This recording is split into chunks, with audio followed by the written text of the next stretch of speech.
À Accra, le débat est lancé. À l'instar du Rwanda, du Sud-Soudan et de l'Eswatini, la décision du président ghanéen John Dramani Mahama d'accueillir des ressortissants ouest-africains expulsés des États-Unis divise. Pour certains, c'est un geste de solidarité entre Africains. Le Ghana, c'est le berceau du panafricanisme. Nkrumah a fait la même chose. C'est donc une bonne idée de les accueillir. Mais pour cet habitant, cette solidarité va forcément s'accompagner d'un prix à payer pour la population ghanéenne, alors que le pays traverse déjà une situation économique compliquée. Le prix à payer, c'est que nous allons être confrontés à la concurrence de leur part sur le marché du travail. La prostitution va se poursuivre, le taux de criminalité va augmenter.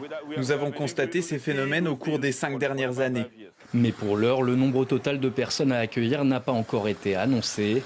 Dans une école de langue de la capitale, le sujet de l'accueil d'Africains expulsés des États-Unis s'invite aussi en cours, entre inquiétude et espoir d'un nouvel élan économique.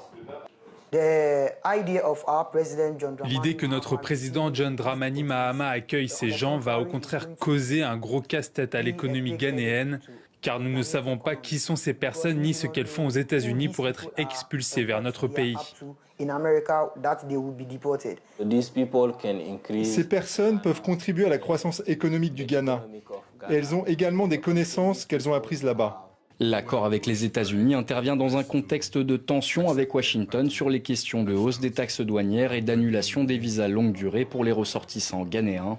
Mardi, le président ghanéen a déclaré que 14 personnes originaires d'Afrique de l'Ouest ont déjà été rapatriées au Ghana depuis les États-Unis.